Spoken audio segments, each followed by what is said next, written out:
আপনাদের সবার প্রতি আমরা কৃতজ্ঞ। সবাই দোয়া করবেন ফেব্রুয়ারির প্রথমার্ধে যে নির্বাচনের জন্য দেশপ্রেম আছে, সততা আছে, যোগ্যতা আছে, সে কোন ধর্মের এটা আমরা দেখব না। সে মানুষ, সে বাংলাদেশের নাগরিক, আমাদের বিবেচনার জন্য এতটাই যথেষ্ট। যুদ্ধ করা যুবকদের হাতে তাদের মেধার মূল্যায়ন করে তাদেরকে দেশ গঠনে তাদেরকে কাজে লাগানোর সেই পরিকল্পনা নিয়ে আগাচ্ছে বাংলাদেশ জামাত ইসলামী। আমাদের অঙ্গীকার একেবারেই স্পষ্ট, আমরা শিক্ষা স্বাস্থ্যকে সবচেয়ে বেশি গুরুত্ব দেব। কারণ একটি ভালো জাতি গড়তে হলে অবশ্যই আমাদের একটা ভালো শিক্ষা ব্যবস্থা লাগবে। আমাদের শিক্ষা ব্যবস্থা ভালো নেই। একটা ভালো জাতি গড়তে হলে অবশ্যই সুস্থ সবল আমাদের সন্তানদেরকে চিকিৎসা দিয়ে গড়ে তুলতে হবে। আমাদের স্বাস্থ্য ব্যবস্থা সেরকমটা নয়, ভঙ্গুর স্বাস্থ্য ব্যবস্থা। আমাদের দ্বিতীয় অগ্রাধিকার হচ্ছে দুর্নীতির বিরুদ্ধে আমাদের লড়াই। আল্লাহ ক্ষমতায় কারে নিবে না নিবে উই ডোন্ট নো। এই অ্যালটমেন্ট আসবে ইনশাআল্লাহ আসমান থেকে। আমরা বাংলাদেশের জনগণের রায় পেয়ে এই দেশ পরিচালনার দায়িত্ব পাই কিংবা না পাই, দুর্নীতি মাটিতে নেমে না আসা পর্যন্ত আমাদের লড়াই চলবে ইনশাআল্লাহ। আমরা থামবো না, কেউ আমাদেরকে থামাতে পারবে না। আমাদের তৃতীয় অঙ্গীকার সবার জন্য ন্যায় বিচার। এটার থেকে গরিব ধনী দল ধর্ম নির্বিশেষে কেউ যেন বঞ্চিত না হয়। সবাই যেন আইনের সমান সুযোগ পায় এবং ন্যায় বিচার পায়। সামাজিক এই ন্যায় বিচার নিশ্চিত করা আমাদের চতুর্থ অগ্রাধিকার। আমরা আমাদের ভাঙ্গাচোড়া অর্থনীতিকে পুনরায় আমরা গড়তে চাই এবং এখানে আমরা আমূল পরিবর্তন চাই। ওই উপরে উপরে প্রলেপ দিয়ে হবে না। ভিতরে ক্যান্সার থেকে গেলে উপরের চামড়াকে কসমেটিক সার্জারি করে মানুষকে সুস্থ বানানো যায় না। আমরা ক্যান্সারের জায়গায় হাত দিতে চাই। ওই জায়গাগুলো আমরা চিহ্নিত করে সুস্থ করার জন্য যেখানে দরকার যেটা সেইটাই করতে হবে ইনশাআল্লাহ। কারো মুখের দিকে তাকানো যাবে না। দেশের প্রতি দায়িত্বজ্ঞান সম্পন্ন, ভালোবাসা যাদের অন্তরে দেশের প্রতি আছে, দেশপ্রেম আছে, সততা আছে, যোগ্যতা আছে, সে কোন ধর্মের এটা আমরা দেখব না। সে মানুষ, সে বাংলাদেশের নাগরিক, আমাদের বিবেচনার জন্য এতটাই যথেষ্ট। আসল মানুষটাকে আসল জায়গায় বসায় দেওয়া হবে ইনশাআল্লাহ। আমাদের যে সন্তানেরা শিক্ষা গ্রহণ করার পরে বেকারত্বের কষ্ট নিয়ে বুকে চেপে বয়ে বেড়াচ্ছে, আমরা তাদেরকে জাগতিক স্কিল এডুকেশন দেওয়ার মাধ্যমে তাদের হাতগুলোকে আসলেই দেশ গড়ার কারিগরের হাত হিসাবে আমরা গড়ে তুলতে চাই। এরা দেশে থাকলেও দেশের জন্য সম্পদ, বিদেশে গেলেও যে দেশে যাবে সেই দেশের জন্য সম্পদ। আমাদের বিপুল পরিমাণ যুব জনশক্তি আছে। দুনিয়া এখন 1 কোটির মতো আমাদের প্রবাসী কর্মচারী আছে, কাজের লোক আছে। এই লোকগুলা যদি দক্ষ হাত নিয়ে বিদেশে যেত, দেশের জন্য ভালো হতো, তার নিজের তার পরিবারের জন্য ভালো হতো। আগামীতে সেই দক্ষতা আমরা আমাদের সন্তানদের হাতে তুলে দিতে চাই। এই দেশ গড়ার কাজে নারী পুরুষ সবাই অংশগ্রহণ করবে ইনশাআল্লাহ। একটা সমাজে সকল পুরুষ কিন্তু কাজ করে না।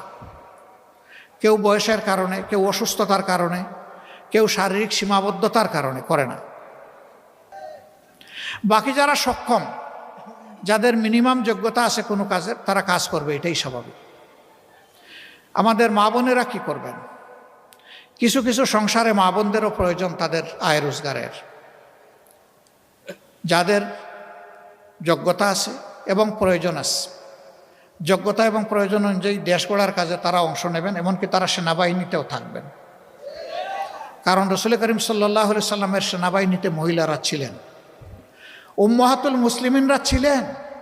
একমাত্র বদর যুদ্ধ ছাড়া সকল যুদ্ধে আল্লাহ রসুলের সাথে কমপক্ষে আমাদের একজন মা আল্লাহ রসুলের সাথে ছিলেন।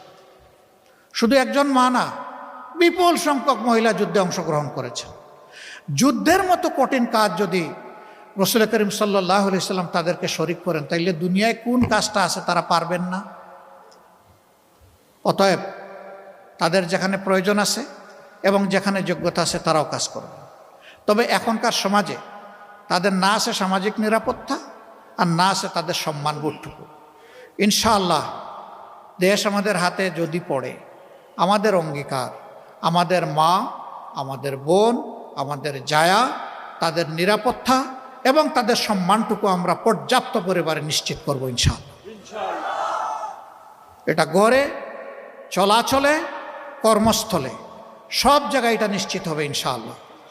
আমরা তো ওই সমাজের জন্য কাঙ্গাল হয়ে বসে আছি যেই সমাজটা রাসূল করিম সাল্লাল্লাহু আলাইহি সাল্লামের হাতে কোরআনিক সংবিধান অনুযায়ী গড়ে উঠেছে। আর জীবনের শেষ লগ্নে জুমার খুতবায় দাঁড়িয়ে আল্লাহ রাসূল বলেছিলেন, খায়রুল কুরুনি কারনি সুম্মাল্লাযীনা ইয়ালুনাহুম সুম্মাল্লাযীনা ইয়ালুনাহুম। আমার যুগ বিশ্বের শ্রেষ্ঠতম যুগ, আমার পরের যুগ এর কাছাকাছি, এর পরের যুগ তার কাছাকাছি, এরপরে আল্লাহ রাসূল আর কিছু বলেননি, কারণ খেলাফতের নিয়ামত অতটুকুই ছিল। তিনি সাথে সাথে এটিও বলেছিলেন, বিশ্ববাসীকে এমন একটি সোনার সমাজ উপহার দিয়ে যাচ্ছে। ইয়েমেনের সানা থেকে মরক্কোর হাজারামত এই দীর্ঘ রাস্তা, একজন তরুণী তম্বী যুবতী তার সমস্ত যৌবন সৌন্দর্যের নিয়ামত নিয়ে একা সফর করবে। এক আল্লাহ ছাড়া তার কাউকে ভয় করার কোনো প্রয়োজন হবে না, এবং সেই সমাজ তিনি নিশ্চিত করেছিলেন।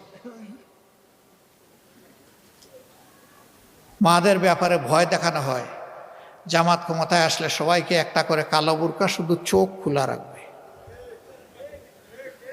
ইসলামের বিধানে চোখ খোলা রাখারও আছে, আবার মুখ খোলা রাখারও আছে। হ্যাঁ, কেউ যদি চোখও না ডাকেন, মুখও না ডাকেন, জামাতে ইসলামে কাউকে জোর করে বোরকা পরাবে না। এই কল্যাণ রাষ্ট্রের সৌন্দর্য উপলব্ধি করে আলহামদুলিল্লাহ আগ্রহী হয়ে মারাই তারা সৌন্দর্যের শালীন পোশাক তারা কবুল করে নেবেন ইনশাআল্লাহ। কাউকে বাধ্য করা হবে না, দরকার নাই। ইসলাম কোনো ব্যাপারেই কাউকে বাধ্য করে না। ইসলামের দুয়ার ওপেন, রাস্তা খুবই সোজা এবং মসৃণ, ফ্রিকশন নাই সেখানে। আজকে যুবকরা বুক চিতিয়ে যুদ্ধ করলো, কিন্তু এখন পর্যন্ত আমরা কাঙ্ক্ষিত সংস্কারটা এনে দিতে তাদেরকে পারলাম না। এটা আমাদের আফসোস। কেন পারলাম না আপনারা জানেন। আমরা সংস্কারের দিকে যতবার এগোতে চেয়েছি, কেউ না কেউ আমাদেরকে কোমর ধরে পিছন দিকে টেনে রেখেছে। এইটা চাই না, ওইটা চাই না, এইটার দরকার নাই, শুধুমাত্র ইলেকশন দরকার। তো ইলেকশন তো আগেও হয়েছে, ইলেকশন তো এই দেশের মানুষকে কল্যাণ এবং মুক্তি দিতে পারে নাই। ইলেকশন অবশ্যই প্রয়োজন, তবে ইলেকশনের মতো ইলেকশন প্রয়োজন।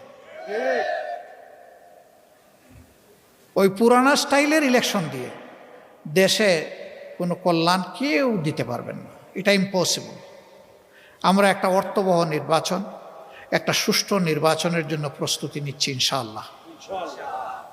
এই ক্ষেত্রে বন্ধু সকল সংগঠন, সকল প্রার্থীর যারা কর্মী, সহযোগী, নেতৃবৃন্দ, সবাইকে আমরা অনুরোধ জানাবো, রাজনীতিটা রাজনীতি দিয়ে যেন হয়, রাজনীতিটা যেন নীতি দিয়ে হয়। রাজনীতিতে নেমে আমরা যেন কাদা ছুড়াছুড়ি না করি, আমরা যেন পরিবেশ কেউ নষ্ট না করি, আমরা যেন কেউ গায়ের জোর খাটানোর চেষ্টা না করি, আমরা যেন কালো টাকা দিয়ে কেউ মানুষের বিবেক কেনার দুঃসাহস না দেখাই। টাকা দিয়ে তো ভাই আপনি গরু, ছাগল, মুরগি কিনবেন, মানুষ কিনবেন কেন? মানুষ তো আশরাফুল মখলুকাত। টাকা মানুষের দিকে বাড়ানোর মানেই হচ্ছে তাকে অপমান করা। এরকম কেউ মেহেরবানি করে করবেন না। আমরা তো করার প্রশ্নই উঠে না, এটা আমাদের প্র্যাকটিসে নাই, আমাদের চিন্তায়ও নাই, কল্পনায়ও নাই। আমরা এটাকে ঘৃণা করি।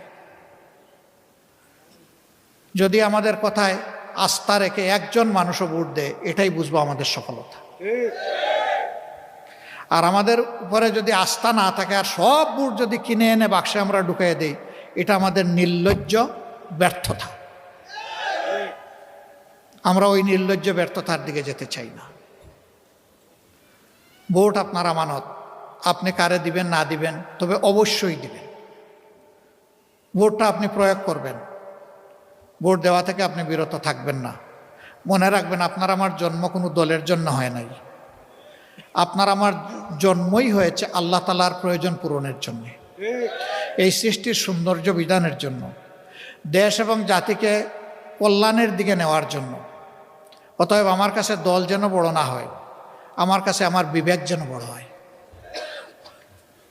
কোনো দলের প্রতি অন্ধ হয়ে সেই দলের অন্ধ সমর্থক হওয়ার প্রয়োজন নাই, অ্যাটলিস্ট আমাদের দলে প্রয়োজন নেই। যারা এই দলটাকে ভালোবাসবেন তারা যেন কলিজা দিয়ে ভালোবাসেন। আপনার বিবেক যেন বলে যে হ্যাঁ, এই দলটা আমার ভালোবাসা পাওয়ার উপযুক্ত, তাইলে আপনি ভালোবাসবেন। আপনার বাপ দাদা, আপনার কোনো ভাই বন্ধু এই সংগঠন করতেন, শুধু এতটুকু জায়গা থেকে এই দলকে আপনি চাইলেও ভালোবাসতে পারবেন না। এই দলকে ভালোবাসতে হলে এই দলের আদর্শকে ভালোবাসতে হবে। আর আমাদের আদর্শ কোনো বানাওয়াট আদর্শ না, আমাদের আদর্শ আল্লাহ তাআলার দেওয়া যে আদর্শ, যার চাইতে শ্রেষ্ঠ কোনো আদর্শ হতে পারে না। এই জন্য আমরা আপনাদেরকে অনুরোধ করব যে আপনাদের হাত দিয়ে ব্যালটে যেন বিবেকের প্রতিফলন ঘটে। আমাদের কথাগুলো যদি ভালো লাগে, আপনি নিজে আমাদের জন্য দোয়া করবেন। আপনি আপনার পরিবারের লোকদেরকে বলবেন, আপনার প্রতিবেশীদেরকে বলবেন, আপনার কর্মস্থলের সঙ্গীদেরকে বলবেন। যদি আমাদের কোনো কথা আপনার অপছন্দ হয় আমাকে বলবেন, আমরা কথা দিচ্ছি সংশোধন হব ইনশাআল্লাহ। এটা যদি কোনো বাজে কথা হয়, মন্দ কথা হয়, আমরা সংশোধন করে নেব। ভালো হলে আমাদেরকে বলবেন না, অন্যকে বলবেন। আর আমাদের কথা মন্দ হলে আমাদেরকে বলবেন। আজকের এই রাতে কষ্ট করে আপনারা এখানে এসেছেন, আপনাদের সবার প্রতি আমরা কৃতজ্ঞ। সবাই দোয়া করবেন। ফেব্রুয়ারির প্রথমার্ধে যে নির্বাচনের জন্য জাতি পিপাসার্থ হয়ে বসে আছে, এই যে জেনারেশনে একটা ভোটও দিতে পারল না, এই যে মানুষগুলো গত তিনটা নির্বাচনে ভোট কেন্দ্রে যাওয়ার কোনো গরজ অনুভব করলো না বা পরিবেশ পেল না, আগামী নির্বাচন যেন তার সব কিছুর জবাব দিতে সক্ষম হয়। একটা সুষ্ঠু নির্বাচন হোক। এই নির্বাচনের মধ্য দিয়ে যে দল আসবে আমরা তাদেরকে অভিনন্দন জানাবো। ঠিক অনুরূপভাবে আমরা যদি আল্লাহর ইচ্ছা এবং আপনাদের দোয়া ভালোবাসায় আসি, আমরা তাদের কাছেও প্রত্যাশা করব তারাও আমাদেরকে অভিনন্দন জানাবে ইনশাআল্লাহ। রাজনীতির সৌন্দর্য এইভাবে ফুটে উঠুক এবং আমাদের দেশ কল্যাণের রাজনীতির দিকে এগিয়ে যাক। অতীতের সমস্ত পচা দুর্গন্ধময় রাজনীতির কলুষিত ইতিহাস থেকে আমরা বেরিয়ে আসি। আল্লাহ তাআলা রাজনীতির একটা সোনালী ইতিহাস আগামী নির্বাচনের মধ্য দিয়ে জাতিকে রচনা করার তৌফিক দান করুন। সবার প্রতি গভীর কৃতজ্ঞতা, আন্তরিক মোবারকবাদ।